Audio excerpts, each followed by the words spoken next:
Every December, the city of San Fernando, the Christmas capital of the Philippines, comes alive with light. But before these giant lanterns light up, they served as a humble beginning, a humble symbol of faith, hope, and humanity that has shaped the Kapampangan history for over centuries.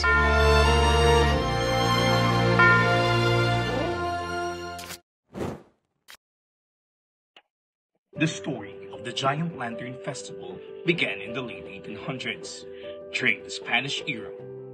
It started with the Lubenas, a 9-day novena before Christmas Eve, honoring the birth of Christ. People carried small handmade lanterns to light their way to the church, each one symbolizing faith, hope, and the star of Bethlehem. These small lanterns or paroles were made from simple materials: bamboo sticks, rice paper, and candles. But even then, the Kapampangans were known for their creativity. Each town tried to make their lantern brighter and more beautiful than the last.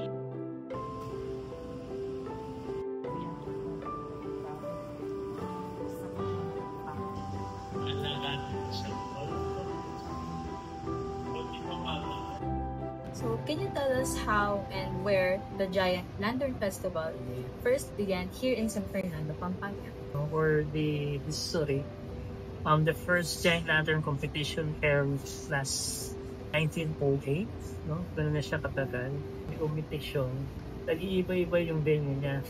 Pero way back before kasi, sa population area siya, it is in line with the tradition of Kapampangan na Lubenas, no? Wherein the Lubenas, they have procession of lanterns. No?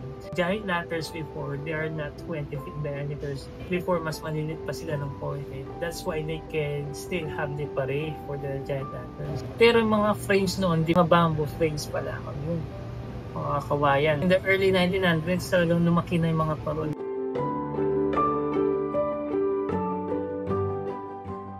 From that year forward, barangays began competing to create the grandest, most dazzling lanterns. Each one grew larger, more complex, and more brilliant, powered by both artistry and innovation.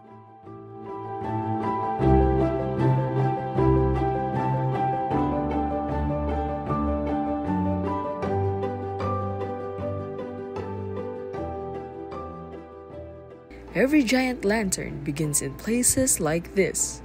Here, faith becomes art, and art becomes light.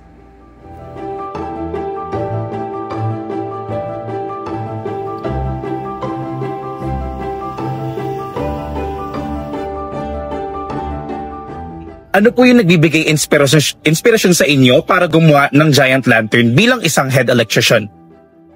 Ano lang, para mabuo yung parol, mga barangay may participation. Okay. O gaano po katagal karaniwang natatapos po yung isang lantern? Buong parol. Apo po, parol. Mga 3 to 4 months, gano'n. Buo na yun, mga matapos. Alam niyo po ba kung kailan po kayo nagsimula sa paggawa po ng parol na ito para sa taong ito? August, halos second week of August. Ano po yung mga materials na ginagamit niyo po sa paggawa ng disenyo? Ay mga kuryente, yung number 18, 22, tapos yung mga bombilya, pintura, pinupintura ng mano-mano. Ano po yung mga nararamdaman niyo kapag unang nakikita niyo po yung pag-ilaw ng parol niyo po? Masaya naman, lalo na pag walang ganong berya. Reverse, tsaka walang pundi, gano'n, walang Ano po nag-come up yung barangay nyo sa design nyo po? And ano po yung mga naging paghahanda nyo para po sa lantern na ito? Actually, yung design ang galing sa lantern maker. Kami mga barangay captain, nare-ready lang namin yung mga gamit, yung mga financial, yung mga budget. Yung mga parol lang galing talaga sa Barangay Dolores. Okay. Yung unang gumawa ng mga parol ang Barangay Dolores. Kaya nakikita nyo, di ba, ang daming nagtitinda dyan. 2014 to 2017, champion yung Barangay Dolores. Kaya yung namin yung mga kabataan dyan, kamukha gumagawa ng mga giant lantern, may kasama ng mga kabataan, lalo na yung mga estudyante na mahilig sa pagano na parol. Sana pagdating na panahon, wala na yung mga gumagawa ng giant lantern, meron pang generasyon na maturuan para ipagpatuloy ang ating nakagis ng Giant Lantern Festival dito sa Fernando, Pampanga.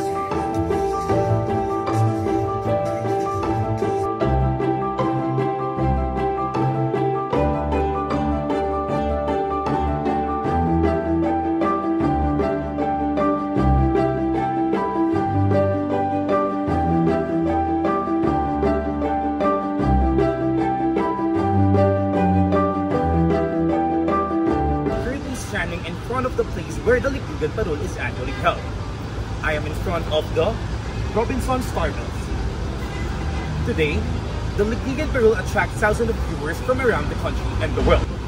Each lantern, some reaching up to 20 feet in diameter, can have more than 10,000 volts, all powered by creativity and teamwork. And beyond that spectacle, the festival remains a symbol of faith, a reminder how community devotion becomes the light for an entire nation.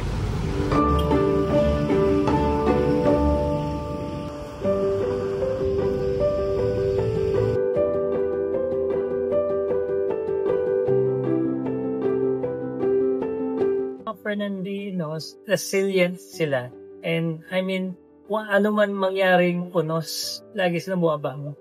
And lantern is a symbol of resilience.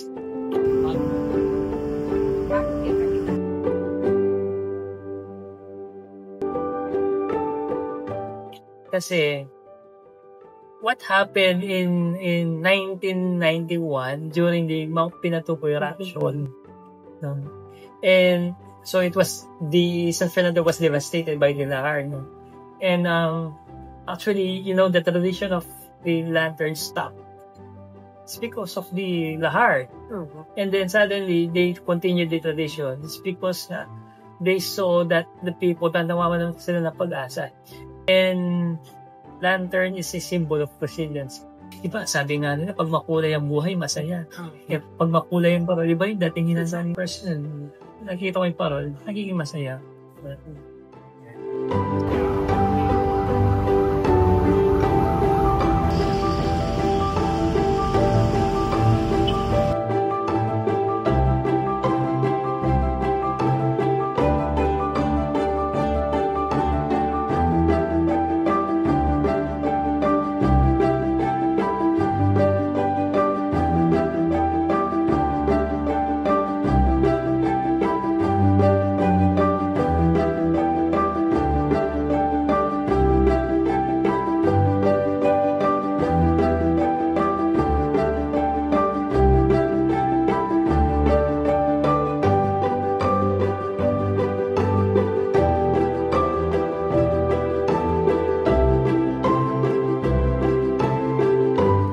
That's the beauty of our giant lantern tradition. So we didn't stop with the original tradition.